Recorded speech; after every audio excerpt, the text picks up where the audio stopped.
예수께서 와서 보시니 나사로가 무덤에 있은지 이미 나흘이라.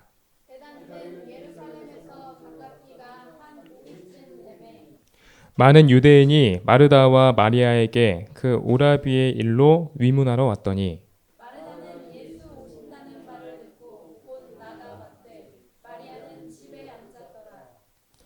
마르다가 예수께 여짜오되 주께서 여기 계셨다면 내 오라비가 죽지 아니하였겠나이다.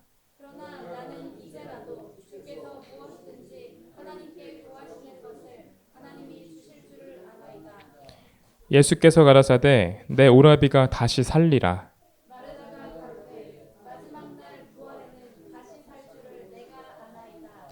예수께서 가라사대 나는 부활이요 생명이니 나를 믿는 자는 죽어도 살겠고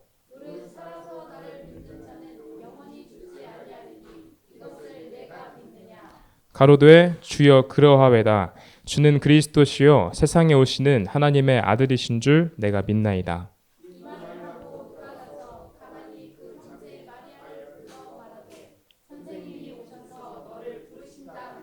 마리아가 이 말을 듣고 급히 일어나 예수께 나아가매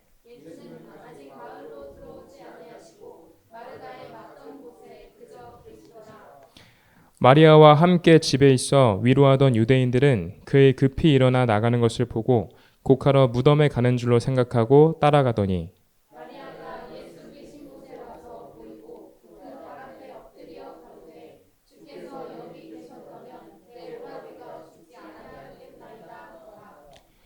예수께서 그의 우는 것과 또 함께 온 유대인들의 우는 것을 보시고 심령에 통분히 여기시고 민망히 여기사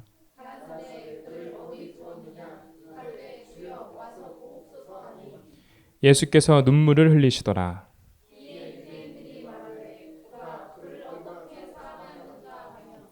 그중 어떤 이는 말하되 소경의 눈을 뜨게 한 이 사람이 그 사람은 죽지 않게 할 수 없었더냐 하더라.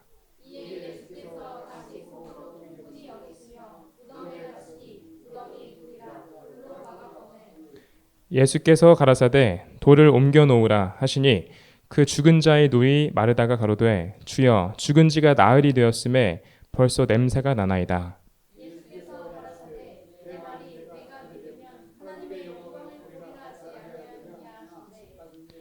돌을 옮겨 놓으니 예수께서 눈을 들어 우러러 보시고 가라사대 아버지여 내 말을 들으신 것을 감사하나이다.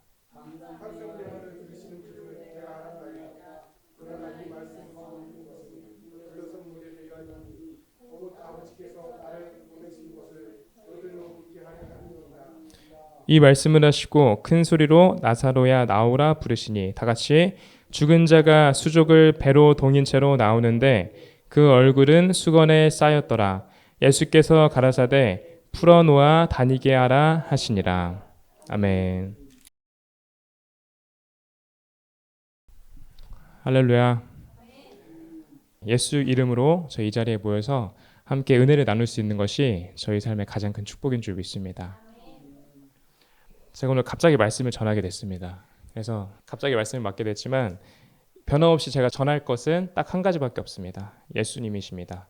그래서 이 시간에 저희가 예수님에 대해서 나누고 예수님이 어떤 분이신지 우리 삶에 어떻게 역사하실 수 있는 분이신지를 우리가 나누고 은혜 받으시는 시간이 되면 좋겠습니다. 오늘 주인공이 누굴까요? 네, 당연히 예수님도 나오시고 죽었다가 살아난 나사로도 주인공이라고 할 수 있겠죠. 그리고 그 외에도 마르다와 마리아 또 그 옆에 있던 많은 사람들이 또 같이 등장합니다. 예수님께서 이 땅에 계시는 동안 베다니에 그분의 사랑하시는 사람들이 여럿 있었어요. 베다니에 누가 살고 있었을까? 첫 번째로 우리가 너무 잘 아는 베다니 마리아가 있었습니다. 그리고 마리아의 언니가 있었어요. 그 사람의 이름은 마르다였습니다. 또 남자 형제인 한 사람이 더 있었는데 그 사람의 이름이 바로 오늘 죽었다가 살아난 나사로였습니다. 이 나사로는 예수님의 친한 친구였어요. 예수님께서 그를 너무 아끼셨고 그를 너무 사랑스럽게 여기셨습니다. 근데 예수님께서 베다니에 계시지 않았을 때 예수님께서 자주 베다니에 가셨었는데 베다니에 계시지 않았을 때 이 나사로가 갑자기 죽었어요. 예수님께서 그를 너무 사랑하셨고 예수님께서 그를 너무 아끼시는 사람이었는데도 예수님께서 그리고 분명 나사로가 죽은 것을 사람들이 말하기 전에 이미 알고 계셨습니다. 그래서 나사로가 병들었다는 소식을 주님께서 이미 먼저 들으셨어요. 죽었다는 소식을 듣기 전에. 근데 그때 예수님께서 바로 그것으로 향하지 않으셨어요. 나사로가 죽을 걸 모르셨을까요? 다 알고 계시죠. 예수님은 분명 나사로가 죽을 것을 알고 계셨을 것입니다. 그런데도 즉시 향하지 않으시고 일부러 그 계신 다른 자리에서 며칠을 더 유하셨습니다. 더 머무셨습니다. 그리고 드디어 나사로가 죽었을 때 예수님께서 이렇게 말씀하십니다. 내 친구 나사로가 잠들었다. 이제 그를 내가 깨우러 갈 것이다. 이렇게 말씀하셨어요. 예수님께서는 그가 진짜 잠들었다고 생각하지 않으시고 죽은 것을 이미 알고 계셨어요. 뭐 잠깐 꿈꾸다가 깨어나겠지가 아니라 정말 죽었다는 것을 알고 계셨지만 잠잔다고 표현하셨습니다. 왜 잠잔다고 표현하셨을까요? 잠자는 사람의 특징이 뭐죠? 만약에 제가 여기서 잠깐 한숨 너무 피곤해서 한숨 자겠습니다 하고 여기서 갑자기 누워서 잔다고 쳐봅시다. 그리고 다시 깨어나지 않아요. 그럼 사람들이 저를 보고 잠자고 있다라고 말할 수 있을까요? 아니겠죠? 그것은 죽었다라고 말합니다. 근데 제가 정말로 잠깐 자겠습니다 하고 자다가 10분 뒤에 깨어나요. 그러면은 분명히 그건 자던 거였습니다. 잤던 거라고 말할 수 있어요. 예수님께서 나사로가 분명 죽은 것을 아셨지만 그가 다시 일어나게 될 것을 아셨기 때문에 나사로가 잠들었다라고 표현하셨던 것입니다. 예수님께서 드디어 베다니에 다시 돌아가셨어요. 그때 이미 나사로는 죽은 지 나흘째 되는 날이었습니다. 사람이 죽은 뒤에 하루 이틀만 지나도 조금씩 냄새가 나기 시작해요. 나흘째가 되면 냄새가는 심하게 납니다. 근데 예수님께서 오셔서 먼저 마르다를 만나시는데 마르다한테 이렇게 말씀하세요. 마르다가 하나님한테 예수님께서 애초에 여기를 떠나시지 않으셨으면 저희와 함께 계셨으면 조금 고치기 쉬우실 때 그러니까 병들어서 죽기 직전일 때 손 대시면 당연히 나을 걸 제가 알고 계시는데 왜 이렇게 늦게 오셨습니까? 왜 이렇게 늦게 오셨어요? 너무 늦게 오셔서 이제 나사로는 도저히 살아날 수 없는 다시 치료받을 수 없는 상태가 돼버렸습니다. 하고 슬퍼하면서 예수님께 고백을 하는 거예요. 그때 예수님께서 너무 유명한 이 말씀을 하십니다. 무슨 말씀일까요? 나는 부활이요 생명이니 나를 믿는 자는 죽어도 살겠고 살아서 나를 믿는 자는 영원히 죽지 아니하리라. 그리고 네가 이것을 믿느냐라고 말씀하셨어요. 예수님께서 스스로를 부활이요 생명이라고 지칭하셨습니다. 그 누구도 자기를 부활이요 생명이라고 말할 수 없어요. 왜냐? 지금 누군가가 자기가 나는 부활이요 생명이다 라고 말해도 갑자기 누가 찾아와서 그를 푹 찌르고 죽이면 그 사람은 죽게 돼 있습니다. 결코 스스로 살아날 수도 없고 뭐 조금이라도 더 연명할 수가 없어요. 그 사람을 죽여버리면.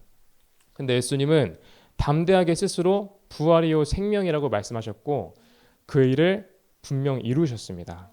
그래서 온 세상에 스스로를 부활이요 생명이다 라고 지칭할 수 있는 유일한 한 분은 예수님 뿐이십니다. 그 이후에 예수님께서 이렇게 말씀하시고 네가 이것을 믿느냐? 라고 마르다한테 물어보셨어요. 마르다가 뭐라고 대답하냐면 예수님 제가 믿습니다. 예수님께서 나중에 다시 세상에 오실 하나님의 아들이신 줄 믿습니다. 라고 이렇게 말해요. 근데 마르다는 초점을 잘못 잡고 있었어요. 예수님께서는 당장 나사로를 살리려고 하셨지만 마르다는 예수님 믿습니다 하면서 다른 얘기를 하고 있었던 거예요. 마르다는 분명히 예수님께서 가지신 능력을 알았지만 예수님의 정확한 뜻을 그 순간에 파악하지 못했어요. 초점을 엉뚱한 데 잡고 있었습니다. 그 이후에 마르다랑도 예수님께서 대화하시고 그 다음에 드디어 나사로가 있는 무덤으로 나아가세요. 그 당시에 무덤은 어떤 무덤이었냐면 지금 그냥 죽으면 땅 파고 묻거나 아니면 화장시켜서 뼈가루로 이렇게 만들어서 보관하거나 그런 식으로 하죠.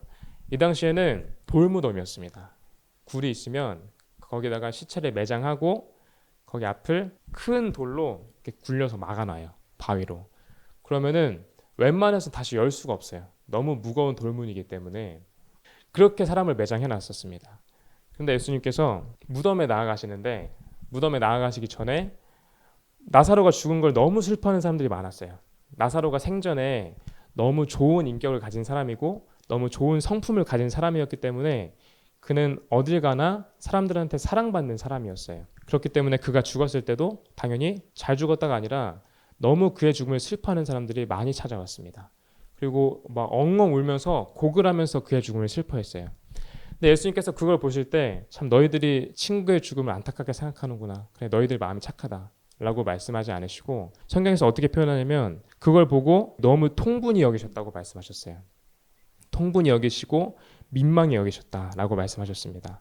다른 말로는 격분하시고 속으로 중심으로 괴로워하셨다라고 말씀하십니다. 그들은 인간적인 마음으로 슬퍼할 줄만 알았지 예수님이 누구신지, 예수님께서 그들에게 어떤 일을 행하실 수 있는 분이신지는 조금도 관심이 없었어요. 그 이후 예수님께서 드디어 무덤 앞에 서십니다. 그리고 이 말씀을 하세요. 사람들이 다 웅성웅성 둘러서 있는데 돌을 옮겨 놓으라 이렇게 말씀하십니다. 그 무거운 무덤에 돌문을 옮겨 놓으라고 말씀하십니다. 그때 나사로의 누이였던 마르다가 이렇게 말해요. 주님, 예수님, 지금 나사로가 죽은 지가 며칠 됐다고 했죠? 네, 나흘 4일째 되는 날이었습니다. 지금 시체 썩은 내가 밖에서도 이렇게 납니다. 예수님, 그런데 어떻게 저희가 무덤을 치울 수가 있겠습니까? 무덤 문을 열 수가 있겠습니까? 이렇게 말하는 거예요. 마르다는 분명 나는 믿는다. 나는 예수님께서 부활이요 생명이신 것을 믿는다라고 고백했지만 이때까지도 예수님께서 어떤 분이신지를 온전히 알지 못했던 겁니다. 그리고 예수님께서 이렇게 말씀하세요. 시체 냄새가 난다는 마르다의 말에 내가 분명히 말하지 않았느냐. 네가 내 말을 믿는다면 분명히 하나님의 영광을 보게 될 것이라고 내가 너한테 말하지 않았느냐. 이렇게 말씀하시고 드디어 무덤의 돌문이 치워집니다. 그리고 먼저 예수님께서 하신 첫 번째 일은 하늘에 계신 하나님 아버지께 감사하는 기도를 올리세요. 하나님 제 말을 들어주셔서 감사합니다. 그리고 나서 큰 소리로 부르십니다. 누구를 부를까요? 네. 무덤에서 분명히 시체 썩은 내 풀풀 풍기면서 죽어있는 그 사망으로 가득한 무덤 속에 담겨있던 나사로를 향해서 큰 소리로 외쳐 부르십니다. 나사로야 나오라 라고 부르신 것이었습니다. 사람들이 그 웅장한 음성에 온몸에 소름이 돋았을 테지만 이때까지만 해도 반신반의했을 거예요. 그런데 정말 저 까마득한 어둠으로 가득한 칠흑 같은 무덤 속에서 정말 누군가가 걸어 나오기 시작하는 겁니다. 죽은 사람에 대한 처리를 다 끝낸, 그래서 온몸을 붕대로 다 감싸놨던 나사로가 걸어 나오기 시작하는 것이었습니다. 시체 썩은 내를 풍길 정도면 이미 온몸이 부패돼서 많은 부분이 흘러내리고 있었어야 돼요. 썩고 있었어야 되고, 하지만 예수님께서 그 나사로를 향해서 주변 사람들한테 부탁하세요. 나사로의 그 몸을 둘러싸고 있는 붕대를 풀어주어라. 그리고 그가 자유롭게 다니게 해라. 붕대를 풀어주고 자유롭게 다니게 했더니 정말 멀쩡한 모습의 나사로가 언제 죽었냐는 듯이 너무나도 멀쩡한 모습으로, 너무 깨끗한 모습으로 걸어 다니기 시작합니다.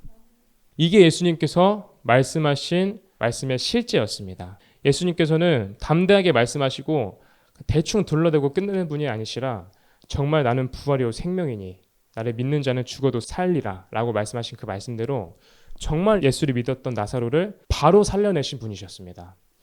예수님께서 우리에게 어떤 말씀을 하시면 주님은 정말 그 말씀대로 다 이루시는 분이시고 예수님께서 가지고 계신 부활의 능력, 생명으로서 모든 사람들을 사망의 자리 가운데서 생명의 자리로 옮기시는 분이신 줄 믿습니다. 오늘날 우리도 지금 여러분들 살아계시지 않습니까? 여러분들 돌아가셨다면 지금 무덤 속에 계셨어야 되지만 살아계시기 때문에 지금 살아서 여기 앉아서 제 말을 듣고 계십니다. 여러분도 살아계신 분이세요. 하지만 여러분들은 한편으론 이미 죽어있던 사람들이었어요. 여러분들은 잠깐 살다가 사라지는 들풀과 같은 존재였습니다. 여러분들이 지금으로부터 약 200년 전에 살았던 조선시대에 살았던 박금순 씨를 기억하십니까? 아무도 모르시죠? 왜냐하면 아무리 사람이 죽어서 이름을 남기고 뭘 남긴다고 할지라도 사람은 죽은 뒤에 그 누구도 그 사람을 온전히 기억시켜주는 사람도 없고 더 이상 그를 위해 무언가 해줄 수 있는 사람도 없어요. 그 사람은 죽는 순간 그냥 끝입니다. 그런데 사람이 이렇게 정말 죽은 듯이 죽으면 아무것도 아닌 채로 틸결과 같이 사라지는 이 사람의 존재가 예수 그리스도를 만나는 순간 그의 모든 인생이 바뀌기 시작합니다.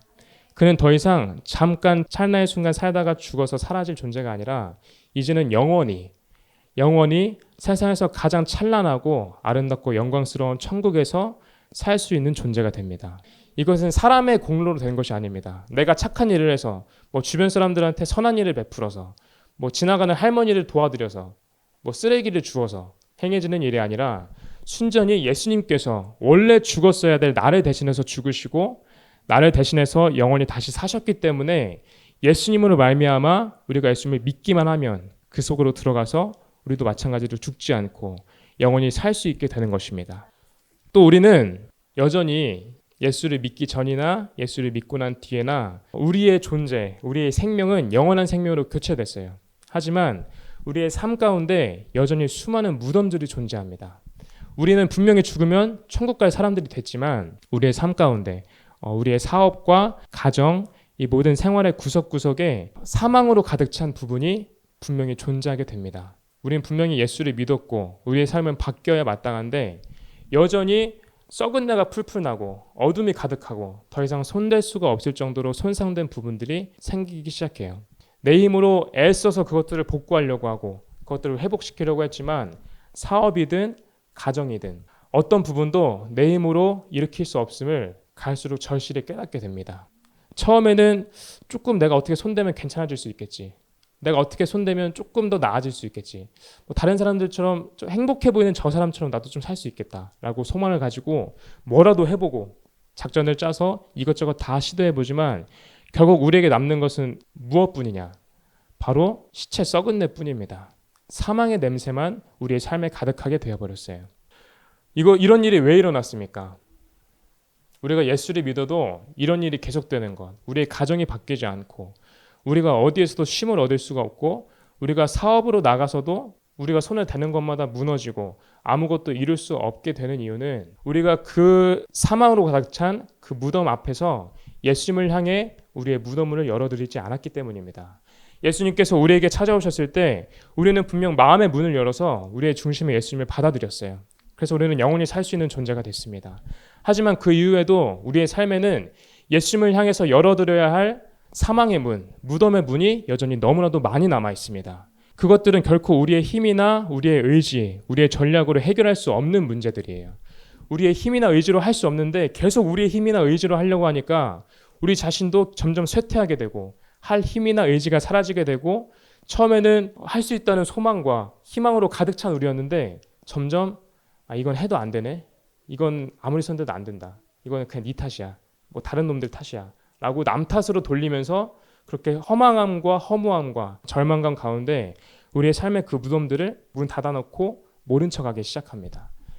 예수를 믿어도 마찬가지였습니다. 그래서 우리 삶은 여전히 많은 것들이 바뀌지 않았고 우리가 마땅히 즐거워하고 만족을 얻고 또 쉼을 얻어야 할 그 자리 가운데서 우리는 그것들을 얻지 못했어요. 우리가 나아가는 곳마다 분명히 예수님의 살아계심이 드러나야 되는데 우리가 나아가는 곳마다 우리는 사망의 냄새를 맡고 우리가 절대로 회복시킬 수 없는 무덤의 냄새를 맡게 되었습니다. 우리는 이제 마르다와 같이 예수님, 지금 예수님께서 오셔도 이것들은 아무것도 바뀔 수가 없습니다. 저는 다 해봤는데 이건 안 돼요. 저 죄송한데 예수님 다른 쪽이나 좀 알아보세요. 이건 제가 이제 막 시작했으니까 신선한 일이니까 예수님 함께 해주셔서 이건 이루어주세요. 근데 저 문제는 이제 안 됩니다. 끝났습니다. 하고 문 닫고 폐업하지 마시기 바랍니다. 예수님은 여러분이 모른 척하면서 애써 모른 척하면서 그래 저거 모른 척하고 내 인생 그래도 괜찮다. 저 망해 있는 저 사람들의 인생보다 내 인생 그래도 괜찮아. 라고 스스로 위로 아닌 위로를 하면서 살기를 원치 않으세요. 여러분들의 삶 가운데 가득한 저 여러 개의 무덤의 문들을 열고 예수님이 개입하실 수 있도록 예수님이 그 무덤 속을 향해서 나사로야 걸어 나오라 라고 말씀하실 수 있도록 예수님께서 그 문들을 다 열기를 여러분들 향해서 바라고 계십니다. 그래서 여러분들은 더 이상 무시하지 마시기 바랍니다. 여러분들의 삶에 더 이상 여러분들이 손 쓸 수 없는 모든 부분들 그것들을 향해서 이렇게 고백하세요. 예수님, 전 지금까지 제 삶에 있는 이런 많은 부분들, 제 가정 속에서 제 가족들에 대한 관계나 제 사업에 대한 문제들이나 제 학업에 대한 문제들이나 제 꿈에 대한 모든 문제들이나 다 제 뜻대로 제 의지대로 제 계획대로 해오려고 했습니다. 예수님, 그러나 이제 남은 것들은 사망의 냄새뿐입니다. 저 어둠으로 가득한 칠흑으로 가득 찬 사망으로 가득한 저 무덤밖에 제겐 남지 않았습니다. 그런데 예수님, 저는 이제 내려놓겠습니다. 이제 제 힘으로 할 수 없음을 제가 온전히 깨달았습니다. 하지만 포기하진 않겠습니다. 제가 이 순간부터는 저의 힘이 아닌, 저의 의지가 아닌 오직 주 예수의 능력으로, 예수님께서 오시면 예수님 한 분만으로 저 모든 문제들이, 저 골마 터지고 사망과 흑암으로 가득한 저 문제들이 해결될 수 있음을 믿겠습니다. 주 예수여 오시옵소서. 오셔서 저 사망의 무덤을 향해서 외쳐주시옵소서. 일어나라고. 모든 어둠의 권세, 모든 사망의 권세는 물러나고 주 예수의 부활과 생명의 능력으로 나의 사망으로 가득 찬 저 무덤이 이제는 생명과 부활로 가득 차게 해달라고 예수님, 제가 이 순간 고백합니다 라고 예수님께 구하시기 바랍니다. 여러분들의 인생은 망하지 않았습니다. 여러분들의 인생은 저 무덤을 그대로 안고 갈 수는 없습니다. 여러분들의 인생은 그렇게 어두컴컴하고 이것저것 다 무시하고 살아야 될 인생이 아닙니다. 여러분들은 성경에 기록된 대로 정말 빛으로 충만한, 영광으로 가득한, 예수님의 흔적으로 가득한 인생이 되어야만 합니다.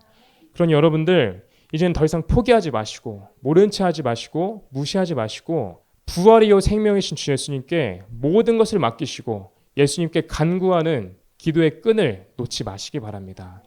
여러분들이 아무것도 난 이제 스스로 할 수 없다라고 고백할 그 시점이 바로 예수님께서 오셔서 역사하실 시간입니다.